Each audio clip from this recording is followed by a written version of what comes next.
Hey guys, welcome to another TFL fleet update.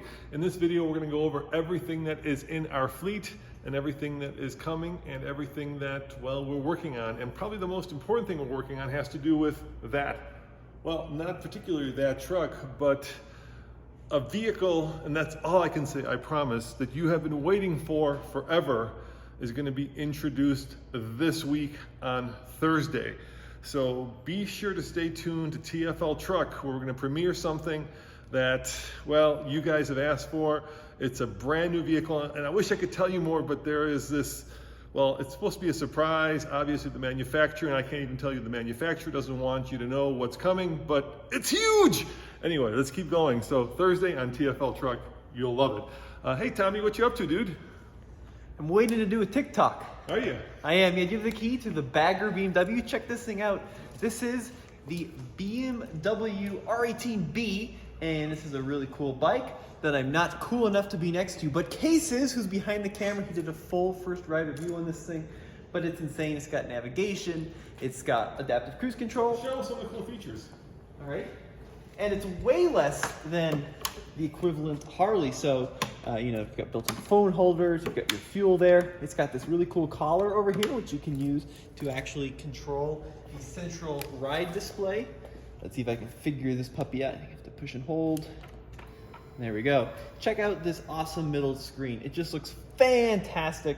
Really, really cool. You can connect the BMW app to it as well, and then cycle through all the various different menus and settings. So super, super cool. It's got a power reserve like a Rolls Royce. So that tells you how much percentage of the engine power you have available at any time. Speaking of the engine power, look at this. It is a massive 1800cc BMW Boxer. That sounds phenomenal. Tommy, why don't you start it up so they can hear it? Yeah, sure. Start it up. And all you have to do is have the key in your pocket. You don't have to have the key in.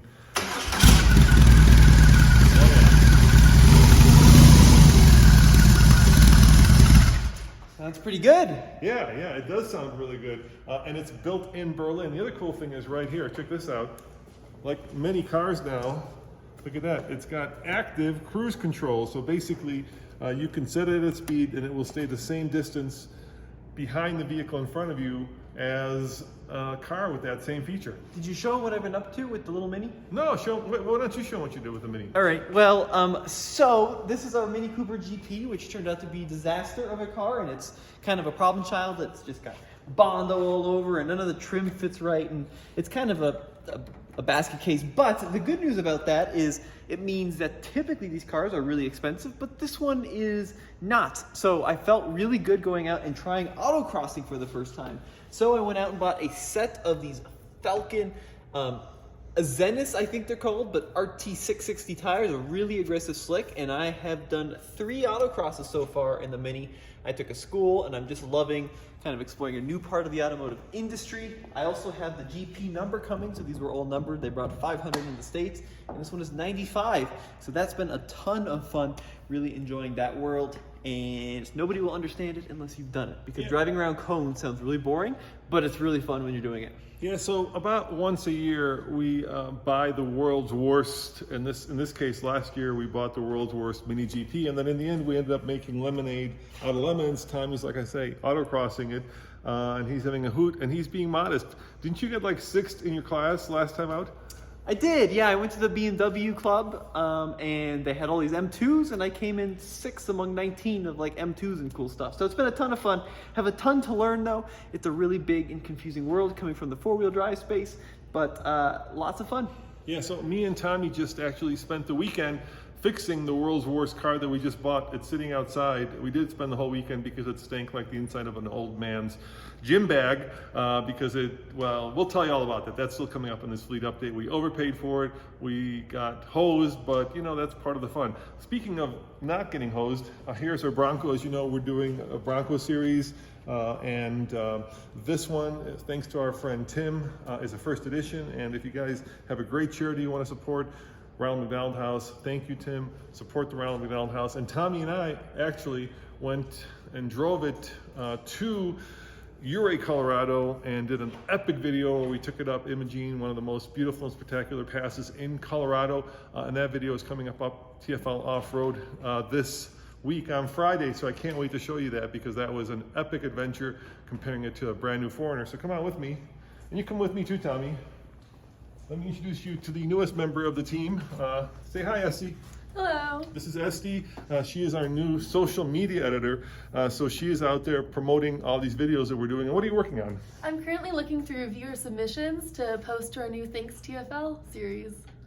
Wow. So yeah, so if you guys have a truck that you've purchased or a car that you've purchased and you used our videos as a way of either researching it or deciding whether you wanted to buy A versus B, then we're doing a new thing basically called Thanks TFL. And we're posting all of your trucks and cars up on our social media as a thank you for using us to watch them and as a kind of a social media promotion. So what do we got? Who bought a vehicle based on us? Currently looking at William, who has a 99 Jeep Cherokee 2-door 5-speed 4.0 4-wheel drive. And he's sending these awesome photos. Yeah, I'm not sure I love the front of that, dude. Let me see the front of that thing again. Oh, those lights are something else. That is definitely something else. All right, let's keep coming. Hey, Tommy, come on with me. So we got, like I say, a lot going on.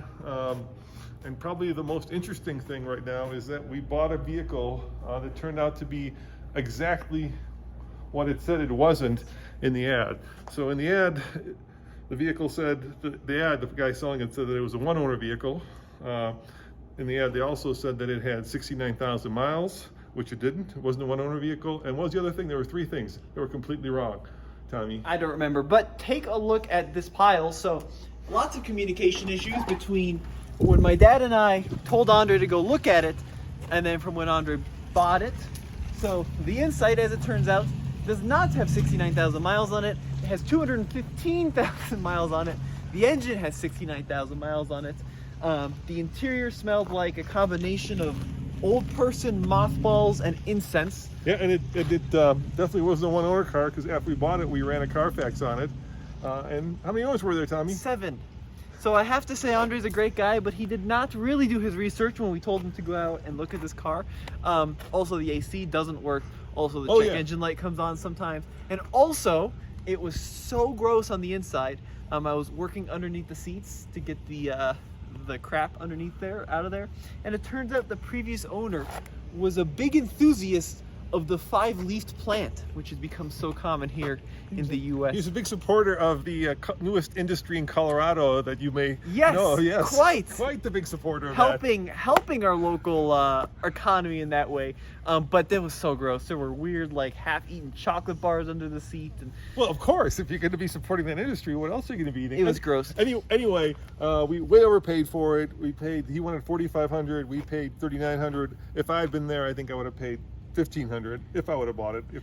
But it's a cool car, and they're super rare, so you don't see them anymore because people who bought these were typically enthusiasts of hugging trees and not taking care of cars, and then they were used up and thrown away. And when's the last time you saw a first generation Insight? Probably not anytime recently. So it's going to be a fun series getting this thing restored. All aluminum, by the way. Apparently Honda lost money in every single one of these. Case is reminding me, 5-speed manual transmission. Yeah, they came as a CVT, but we got the 5-speed. And get this, it got 72 mpg on the highway. I don't think there's any car since this was introduced that is actually more slippery through the air than this Insight. It won't do 72. No, it's rated at 62, I think. Well, they 61. changed it because the EPA changed it, but when it came out, it was at 72. Yeah, because it was wrong. But 62 is still pretty amazing on the highway for a 5-speed manual hybrid car. It's got a 1-liter 3-cylinder, same engine you'd find in some K cars, except a slightly larger displacement. Aluminum wheels, full aluminum structure, which is why even though the front end looks like it's been hit by 100 million stones, it doesn't rust. So the whole thing is aluminum, which is very cool. It only weighs 1,800 pounds. So that's the Insight over at TFL Classics. Case's beautiful truck right here. Yeah, but let's go show them what we're working on right now. My magnificent Grand Cherokee. Look how clean it is. Got that all cleaned up. Got the transmission fixed on that too. And over here is today's project. So this is the new Hyundai Santa Cruz. the Hyundai pickup car, as I'm calling it. You know, I went to the parts store this weekend like 15 times. It happens to be next to a Hyundai dealer, and they actually had one of these for sale. Can you believe it? Yeah. And there were people test driving it, and they didn't buy it. And I'm like, dude, buy it, because there's like 2 new cars with the lot. What was the markup? It wasn't. It was $31K. There was no markup on it. I don't believe that. Not one bit. I think there's probably a secret markup somewhere in there. But yeah, new Hyundai Santa Cruz, very cool. Front end is kind of like a Tucson. This one has a turbo engine. Manual transmission is not what it has, but it does have a dual clutch automatic. And then in the back, it's got like a little 4-foot bed with a tonneau cover integrated. So we're gonna take this off-road, put it on the rollers, and see how it does. Yeah, and then today on this very channel, we're having a live show where me and Tommy are going to talk about the Santa Cruz. So if you're interested in, you know, more details, you're about to take it up Tombstone to see how it does off-road, and so we'll know when he gets back this afternoon from going off-roading with it how it is. So come back this afternoon where me and Tommy are going to be talking about this and what it means to the segment. You know, the first video we did, I said it was like a significant new vehicle, because basically it's a new compact pickup truck. What do you call it? The pickup car, because I think it's still a pickup, but maybe not a truck in the conventional sense. I like trucklet. Okay, well, let us know what you think this is in the comment section below. But yeah, I'm excited to see how the Santa Cruz does off-road. Yeah, and come back this afternoon for our live show where actually we'll find out how it does off-road. Yeah, thank you for joining us for this little bit of a fleet update. A lot of big things going on. I can't wait actually for Thursday, and that's all I can say. See you guys next time. Ciao.